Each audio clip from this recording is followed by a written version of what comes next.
Hello friends, आज की इस वीडियो में हम देखते हैं MSc first semester computer for chemists.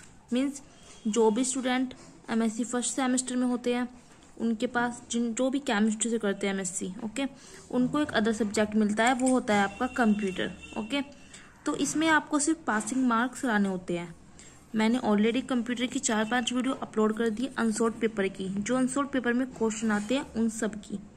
Okay, तो आज की जो वीडियो है वो हमारी है कौन से क्वेश्चन पर? इस क्वेश्चन पर, right about the difference between a first generation computer and second generation computer. ये आपके वेरी शॉर्ट क्वेश्चन है, इसलिए 2 मार्क्स का है। बट जो ये क्वेश्चन है difference between first generation computer and second generation computer, ये कभी कभी long question and short question में भी पूछ लिया जाता है।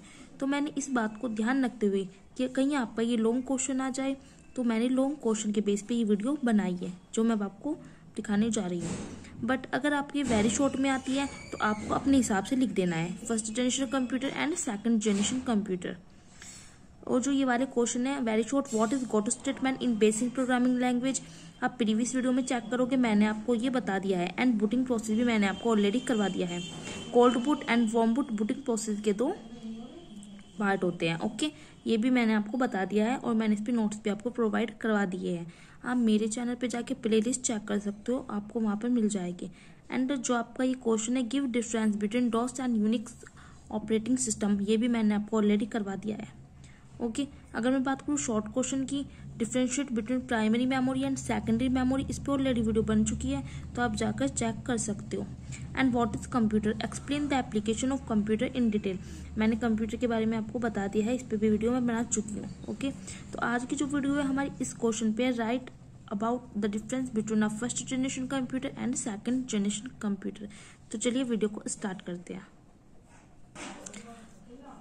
जनरेशन ऑफ द कंप्यूटर, जो कंप्यूटर की जनरेशन है उसको हम क्लासिफाइड करते हैं 5 जनरेशन में। जो कंप्यूटर की जनरेशन आई है वो आपकी 5 टाइप की है।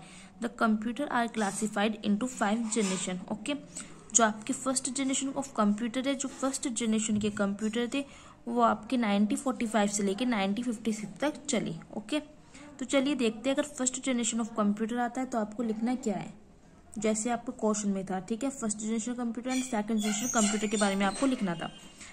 The first generation of computer, ये कंपाउंड मत समझ लेना, ये कंप्यूटर है। ओके, क्योंकि केमिस्ट्री वाले कंपाउंड समझ लेते हैं। The first generation of computer work very large size, जो फर्स्ट जनरेशन के कंप्यूटर थे उस पर जो वर्क करते थे वो काफी लार्ज साइज में करते थे, क्योंकि वो काफी बड़े होते थे। This computer used the vacuum tube for passing the electronic signal, in computer में वैक्यूम ट्यूब्स को यूज करते थे हम इलेक्ट्रॉनिक सिग्नल जो है पास करने के लिए। Okay, there were used 1000 vacuum table vacuum tube like look like a electronic bulb. And in this generation there were many drawback, इस जनरेशन के जो कंप्यूटर थे उसकी काफी ड्रॉबैक आई थी विद द कंप्यूटर, क्योंकि कंप्यूटर काफी लार्ज थे और उसमें कमियां निकल जाती थी कुछ ना कुछ। This computer were difficult in to handle due to large size and heat production, so air condition was needing. जो इस जनरेशन के कंप्यूटर थे जैसे काफी बड़ा साइज था, ठीक है, तो उसमें से काफी हीट का प्रोडक्शन होता था, हीट काफी निकलती थी, इसलिए एयर कंडीशन की जरूरत वहां पे होती थी। काफी लार्ज साइज में कंप्यूटर थे तो वहां पे हीट का प्रोडक्शन ज्यादा होता था। तो फर्स्ट जनरेशन के कंप्यूटर इतने यूजफुल नहीं थे, इतने अच्छे हम कह सकते हैं नहीं थे, ज्यादा डेवलप्ड नहीं थे, और ये 1945 से 1955 तक चले हैं। अगर आपका फर्स्ट जनरेशन के कंप्यूटर के बारे में लिखने को आता है वेरी शॉर्ट में, तो आप सिर्फ इतना ही लिखोगे। ओके, फिर हमारा क्या हुआ, जब हमारे 1956 तक फर्स्ट जनरेशन के कंप्यूटर चले, उसके बाद हमारे आए सेकंड जनरेशन के कंप्यूटर। ओके, आपके सेकंड जनरेशन के जो कंप्यूटर थे वो 1956 से 1963 तक चले। इन कंप्यूटर में क्या था, this computer used the transistor in place of vacuum tube. अब मैंने आपको जैसे बताया था कि जो फर्स्ट जनरेशन के आपके कंप्यूटर थे उसमें हम वैक्यूम ट्यूब्स यूज करते थे। ओके, बट क्या हुआ, जब हमारे सेकंड जनरेशन के कंप्यूटर आए तो उसमें वैक्यूम ट्यूब्स के प्लेस पर क्या आ गया, हमने ट्रांजिस्टर यूज किया। Okay, transistor is a very small and reliable electronic components for the flow of electronic signal. अब ये जो ट्रांजिस्टर थे ये क्या थे, बहुत छोटे थे एंड काफी रिलायबल थे। Electronic components for the flow, ये क्या करते थे, इलेक्ट्रॉनिक सिग्नल को फ्लो करते थे और वर्क जल्दी होता था। This computer were faster, smaller and reliable. ये कंप्यूटर क्या थे, बहुत जल्दी कार्य करते थे और स्मॉल, छोटे थे। अगर मैं फर्स्ट जनरेशन की बात करूँ तो उनका साइज काफ़ी बड़ा था कंप्यूटर का, उन्हें रखने के लिए अलग से चाहिए होती थी जगह। जैसे अब के हमारे कंप्यूटर होते हैं वो ऐसे नहीं थे, ओके, वो काफ़ी लार्ज साइज के थे, बड़े बड़े होते थे। तो जो सेकंड जनरेशन के कंप्यूटर आए वो थोड़े छोटे हुए, but the heat production was there also. But second generation में क्या सेम था, जो फर्स्ट जनरेशन में हमारी ड्रॉबैक थी कि उसमें हीट प्रोडक्शन ज़्यादा होता था, तो सेकंड जनरेशन के जो कंप्यूटर थे उनमें भी हीट का प्रोडक्शन वही था, ओके। तो ये सेकंड जनरेशन की हम कह सकते हैं ड्रॉबैक थी कि इसमें भी हीट का प्रोडक्शन काफ़ी होता था, तो air condition was needed, air condition की जरूरत वहाँ पे थी। अब आप सेकंड जनरेशन और फर्स्ट जनरेशन में जो आपसे डिफरेंस पूछा गया था आप इतना लिख सकते हो। तो फ्रेंड्स देखिए, अब आपका जो क्वेश्चन था शॉर्ट में मैंने आपको दिखाया था वो आपका क्या था, वो आपका था right about the difference between a first generation computer and second generation computer. आपको फर्स्ट जनरेशन कंप्यूटर और सेकंड जनरेशन कंप्यूटर में डिफरेंस बताना था। तो हमारा क्वेश्चन अगर मैं देखूँ तो यहाँ पे फिनिश हो जाता है। फर्स्ट ऑफ ऑल आप क्या लिखोगे, first generation of computer and फिर आप लिख दोगे सेकंड जनरेशन कंप्यूटर, तो आपका यहाँ पे फिनिश हो जाता है। बट अगर आपका लॉन्ग क्वेश्चन में आता है या शॉर्ट क्वेश्चन में, तो आप क्या करोगे, आपको third generation, fourth and fifth generation भी बतानी पड़ेगी। तो चलिए देखते हैं थर्ड जनरेशन ऑफ कंप्यूटर कैसे थे। अब आता है थर्ड जनरेशन ऑफ कंप्यूटर जो हमारी 1964 से लेके 1971 तक लागू है, ओके।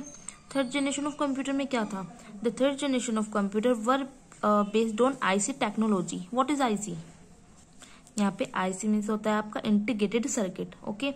जो आपके थर्ड जनरेशन के कंप्यूटर थे वो आईसी टेक्नोलॉजी पर बेस्ड थे। IC the integrated circuit use the integration of the circuit element like a transistor, resistors etcetera into a very small chip made up of silicon. इसमें क्या होता था, जो थर्ड जनरेशन ऑफ कंप्यूटर थे उनमें एक बहुत छोटे चिप लगी होती थी जो किस चीज से बनी होती थी, जो मेड अप होती थी सिलिकॉन से, okay. And this system were very small in size. ये जो थर्ड जनरेशन के कंप्यूटर थे साइज में मैं बात करूँ तो काफी स्मॉल थे, मोर फास्टर, काफी ज्यादा फास्ट काम करते थे, एंड हायर रिलायबल, और काफी हमारे लिए रिलायबल थे देन द प्रीवियस कंप्यूटर थे। प्रीवियस कंप्यूटर की कंपेयर में देखे तो थर्ड जनरेशन के जो कंप्यूटर थे वो काफी ज्यादा अच्छे थे। ये हमारे 1964 से लेकर 1971 तक हमारे चले, ओके। फिर अब क्या हुआ, जब थर्ड जनरेशन ऑफ कंप्यूटर में जो हमारी ड्रॉबैक थी, उसके बाद हमारे आए फोर्थ जनरेशन के computer. Fourth generation of computer जो हमारे 1971 से लेके कंटिन्यू लगातार चलते रहे। अब देखते हैं फोर्थ जनरेशन ऑफ कंप्यूटर में क्या नया था। Fourth generation of computer were developed by the advancement in the IC technology of third generation computer. ये भी आईसी टेक्नोलॉजी पर बेस्ड थे। And during this period LSI meaning large scale integration, मैंने bracket में इसकी फुल फॉर्म लिखी है। LSI chip were developed with the integration of 30,000 components in one IC. And furthermore, the computer with 1 lakh components integrated in one chip and were designed and named as VLSI. अब जो हमारी chip थी IC उसको हमने नाम दिया कि VLSI means very large scale integration. These IC are very small in size, more powerful and faster. These are present computer system used in every field of human life. जो अब हमारे present system ये computer थे, fourth generation के computer, ये हर field में useful थे ह्यूमन लाइफ के लिए, okay. And micro processor are used in fourth generation computer. जो हमारे ये फोर्थ जनरेशन के कंप्यूटर थे इनमें माइक्रो प्रोसेसर यूज हुआ, ओके। तो हमारे फोर्थ जनरेशन के कंप्यूटर हो जाते हैं। अब आते हैं हमारे फिफ्थ और लास्ट जनरेशन के computer, okay. Fifth generation computer present and future. जो अब हमारे पास जिस जनरेशन के कंप्यूटर है वो किसके, फिफ्थ जनरेशन के कंप्यूटर के प्रेजेंट एंड फ्यूचर आगे भी काम आते हैं। The fifth generation computer are plan to be developed on future. ये फ्यूचर को देखते हुए डेवलप किए गए थे। And this development is going on, और ये डेवलपमेंट हमारा चलता रहेगा। This will be based on real world technology and intelligence. And second AI means artificial intelligence concept is used in this generation. इस जनरेशन के कंप्यूटर में AI technique का use हुआ था, मीन्स आर्टिफिशियल इंटेलिजेंस, ओके। तो ये हो जाते हैं हमारी फिफ्थ जनरेशन कंप्यूटर एंड आपका ये लॉन्ग क्वेश्चन कंप्लीट हो जाता है। हमें क्या करना है फ्रेंड्स, अब आपको मैं स्टार्टिंग से आपको वीडियो दिखाऊंगी, पूरे नोट्स कंप्लीट, आपको वीडियो को पॉज करना है एंड अपने नोट्स को अच्छे से प्रिपेयर कर लेना है। नेक्स्ट वीडियो में हम नेक्स्ट क्वेश्चन को डिस्कस करेंगे। ये फ्रेंड्स ऊपर जो आ रहा है वो मत देखना है, क्योंकि जब वहाँ पे पेज खत्म हो गया था तो मैंने एक क्वेश्चन के जो नीचे पेज था उसके नीचे आप ये फिफ्थ जनरेशन कंप्यूटर लिख लिया था, ओके। तो ऊपर लाइनिंग पे मत जाना, मैंने ऑलरेडी आपको दिखा दिया है। अब मैं वीडियो को स्टार्टिंग से दिखा रही हूँ। वीडियो को पॉज करके अच्छे से अपने नोट्स को प्रिपेयर कर ले, क्योंकि क्वेश्चन काफी ज्यादा इंपॉर्टेंट और एग्जाम में फ्रेंड्स आएगा। वीडियो अच्छी लगती तो आपको लाइक करना है, शेयर करना है एंड कमेंट्स करके बताना है। एंड आपको किसी भी टॉपिक पे वीडियो चाहिए तो प्लीज मुझे कमेंट्स बॉक्स में बता देना।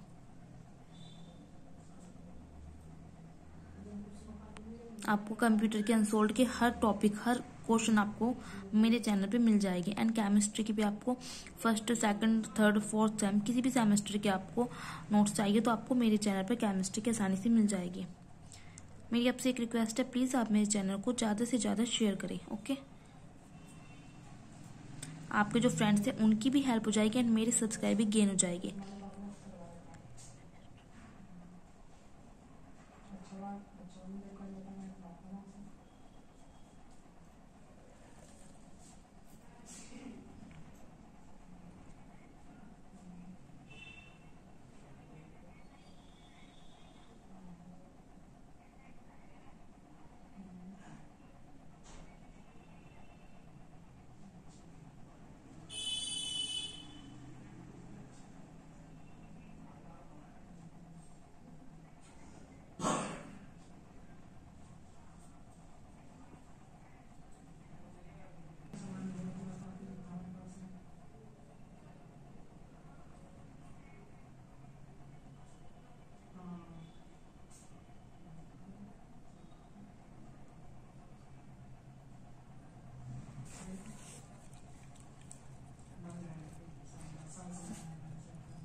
फ्रेंड्स, आपके नोट्स कंप्लीट हो जाते हैं। नेक्स्ट वीडियो में हम नेक्स्ट क्वेश्चन देखेंगे। आज की वीडियो के लिए बस इतना ही काफी है। ओके, अगर आपको वीडियो अच्छी लगी तो मैंने जैसे पहले कहा, आपको लाइक करना है, शेयर एंड कमेंट्स करना है। Thank you so much. Tata, bye bye.